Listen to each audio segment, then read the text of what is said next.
Hey everybody, and welcome back. Or if this is your first time, thanks for stopping by. Well, it's finally here. What a lot of y'all been waiting for. Well, some of y'all. Maybe a couple. Maybe it was one. I don't know.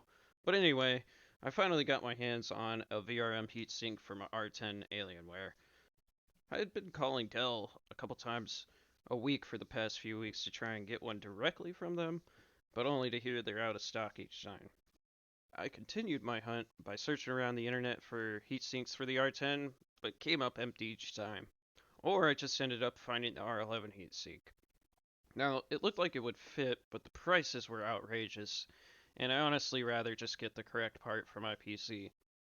I really almost gave up on the internet searches and was just planning to call Dell daily till I got lucky and called them on a day they had stock. However, before I reached this point, an amazing person commented on my other video with the part number. First eBay search and boom, there it was. But I also was a bit worried as all the postings had them labeled for R5s, R6s, and R7s. And me never owning an Alienware before this, I didn't know if they updated the part or not, but since it was under $10 USD, I was pretty much willing to take the risk.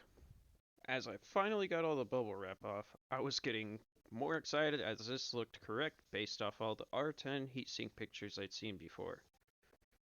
Now, as you can see, this definitely was used and possibly dropped in someone's garden as the thermal pads were very, very dirty. It is a used part, so it comes as is. And again, 10 bucks. I'm not going to complain about some dirty thermal pads. Plus I have some of my own, so we'll get those put on here in just a second. Before that, I just wanted to give a quick close up of the heatsink, so if you didn't know what it looked like before, here's what it looks like. Again, those thermal pads are dirty, so gotta replace them. The thermal pads I'll be using to replace these dirty ones, I bought off Amazon about a year ago for some Nintendo Switch board repair. However, these are 1 millimeter thick and go up to 200 degrees Celsius, so they will work perfectly in this application.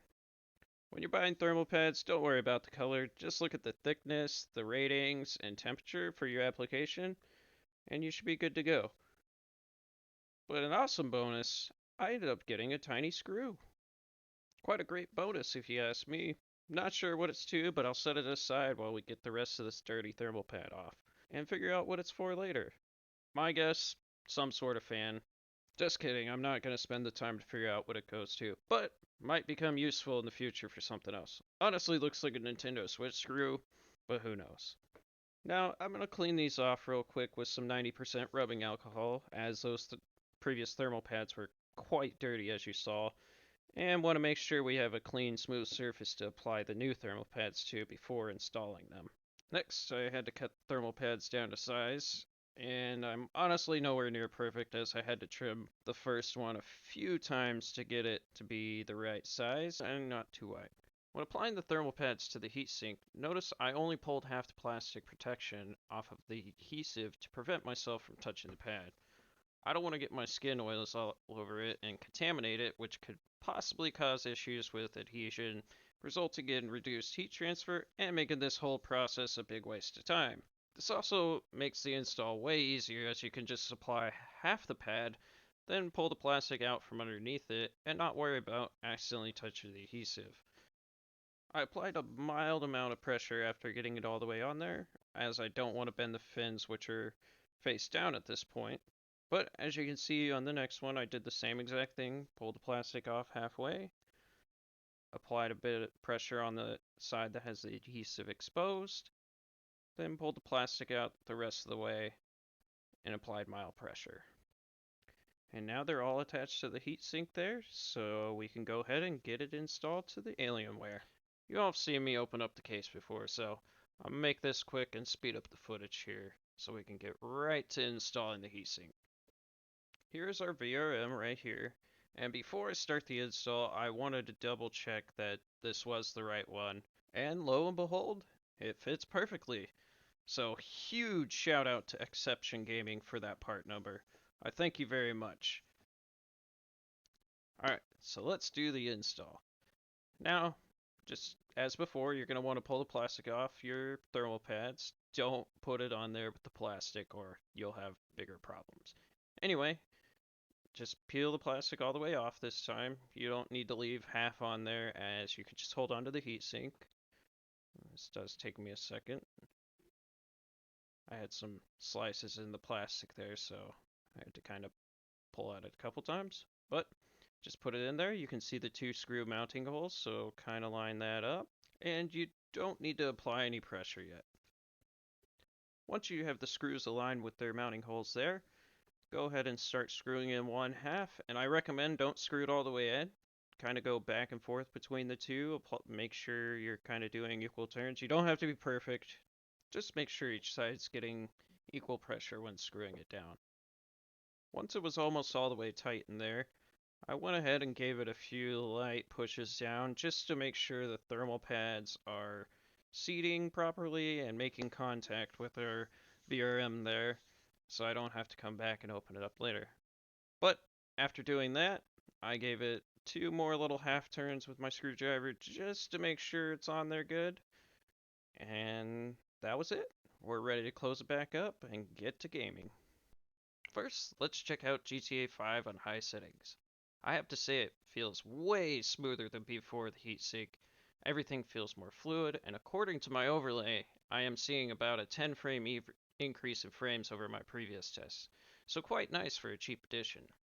The lower 1% seems to be about the same, but I honestly didn't expect much change there. However, it is also possible my first tests in the first video were skewed somehow. I'm not going to uninstall the heatsink and rerun those tests, so we may never know, but take my word for it that it feels much better and smoother than before the heatsink. Now bumping up the settings to max, man, I still have to say it looks beautiful. This game looks awesome.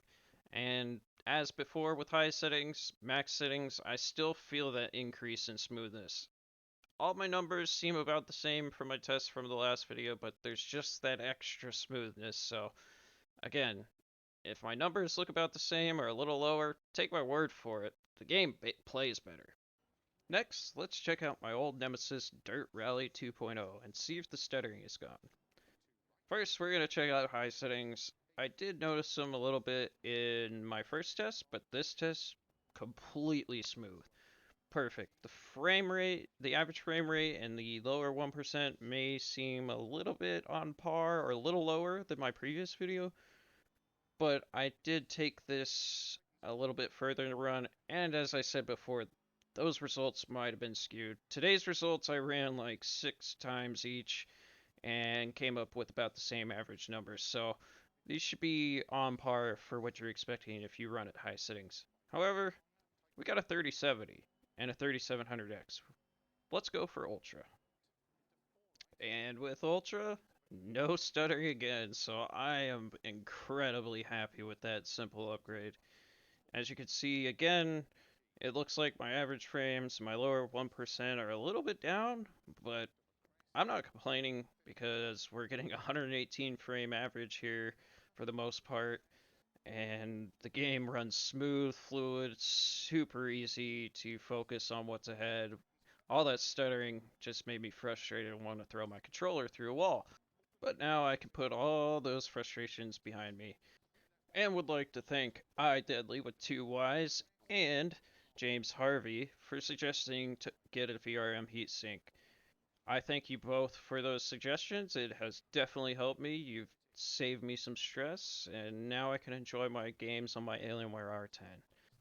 So, before I go, I'd like to go over the costs and total what I paid with the upgrades. The computer with tax and shipping was $1,299 US. The EVGA cooler was $56, and the secondhand VRM heatsink was about $15 after tax and shipping. So, in total, I spent about $1,370 US. That got me a 3700X, 16 gigabytes of RAM, and a 3070. Considering scalpers are getting up to $1,250 for just the Dell OEM RTX 3070s, this is a win in my opinion.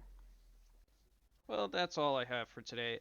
I know I didn't test Cyberpunk this time, but if you'd like to see me test it later, or other gameplay videos, more computer mods, videos on my car, or anything else really, let me know down below. I should have a video coming up in the next week or two on diagnosing why my car is running lean.